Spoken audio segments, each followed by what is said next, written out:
Do you ever feel like there's a voice in your head that just won't cut you any slack? The one that says, "I'll never be good enough," or "Why do I always mess things up?"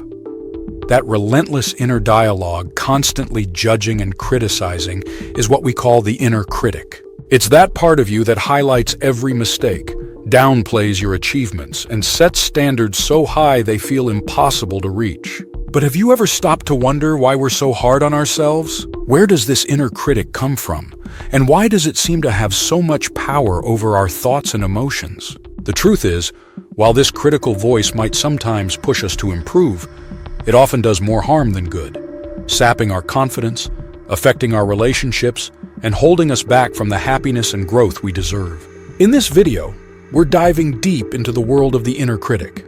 We'll uncover why it exists, the profound impact it can have on your mental and emotional well-being, and most importantly, practical ways to quiet that voice and nurture a more supportive relationship with yourself, and become your own ally, not your harshest judge.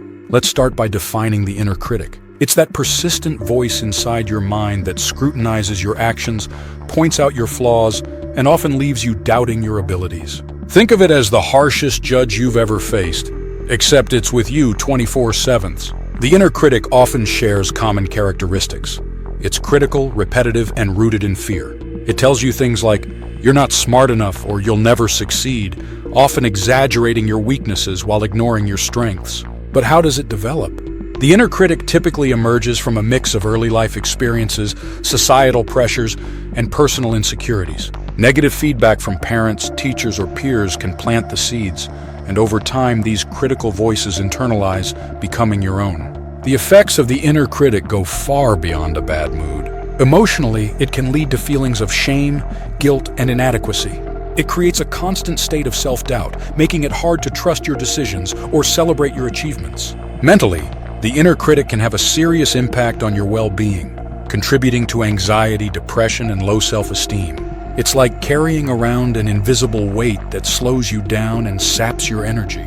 Self-esteem is particularly vulnerable to the inner critic. Imagine you've just delivered a presentation at work. Instead of acknowledging the effort you put in or the parts that went well, your inner critic immediately zeroes in on a single stumble or forgotten point. You start thinking, "I sounded so unprepared. Everyone probably thinks I'm terrible at my job." This constant self-criticism chips away at your confidence, making it hard to believe in your abilities or recognize your accomplishments. Over time, this negative cycle can leave you feeling stuck, afraid to speak up in meetings, hesitant to take on new challenges, or even doubting whether you're capable of succeeding at all. The inner critic doesn't just hold you back in the moment, it creates a mindset that keeps you trapped in self-doubt. So how do you know when your inner critic is at work? It's all about how you feel. Your feelings are the instruments that display your thinking process. In other words, what you repeatedly think about most of the time. One clear sign is negative self-talk. Those repetitive, critical thoughts that seem to pop up at the worst times. For instance, you might catch yourself thinking, "I'll never be good at this," after a minor mistake. When this happens, immediately yell, "Stop!" If you're with people, yell it in your mind. Right after, recall a great thing you've accomplished in the past and stay in that moment for 30 seconds. This process rewires new neurological pathways, gradually shifting how you think. Over time, this new pathway will strengthen and start to replace the old negative thought patterns.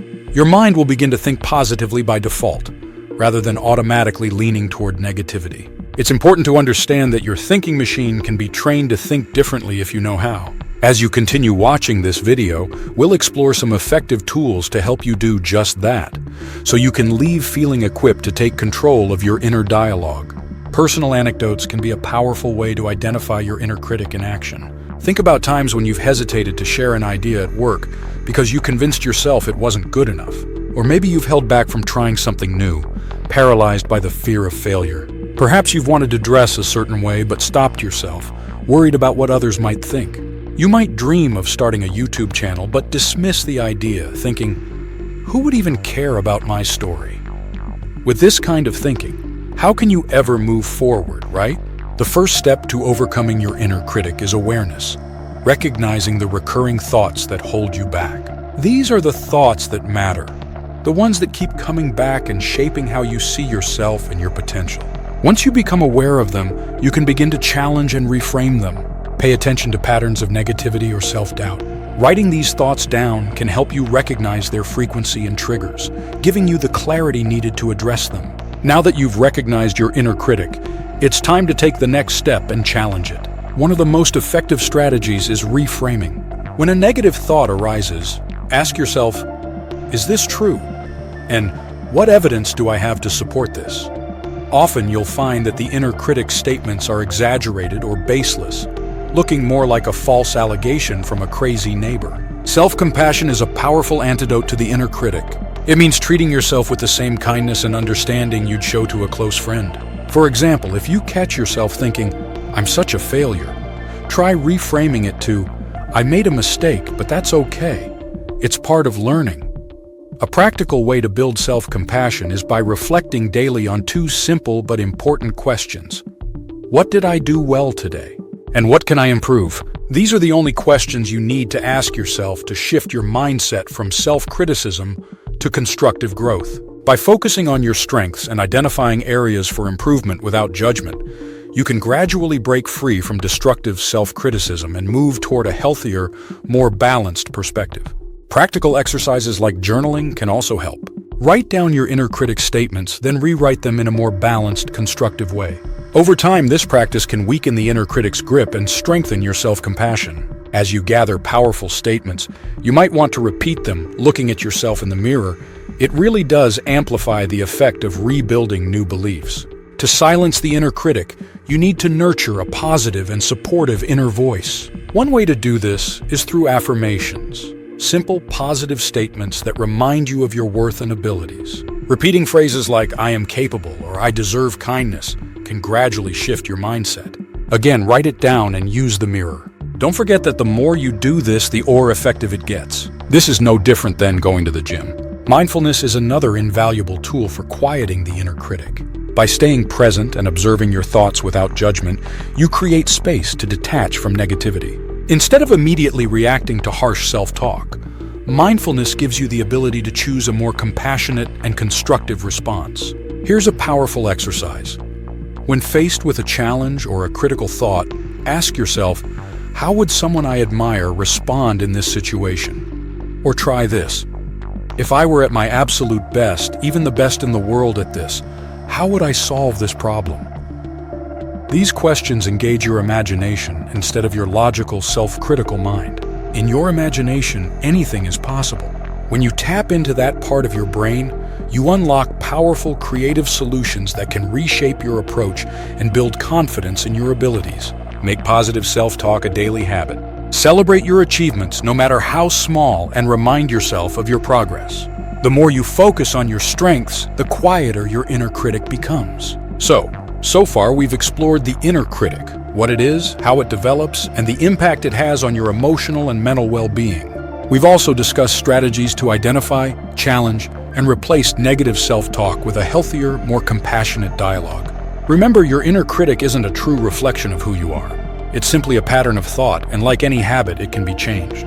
Now you're equipped with multiple tools to rewire your brain, break free from harsh self-criticism, and replace it with a more constructive and empowering inner dialogue.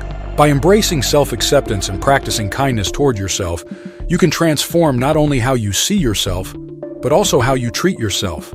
With consistent effort, these shifts can lead to a healthier, more compassionate relationship with the most important person in your life, you. As you move forward on your journey to build a more positive mindset, you might notice changes in your relationships and surroundings. Some people may drift away, making room for others with more uplifting energy, or you might feel the need to spend some time alone to reflect and grow.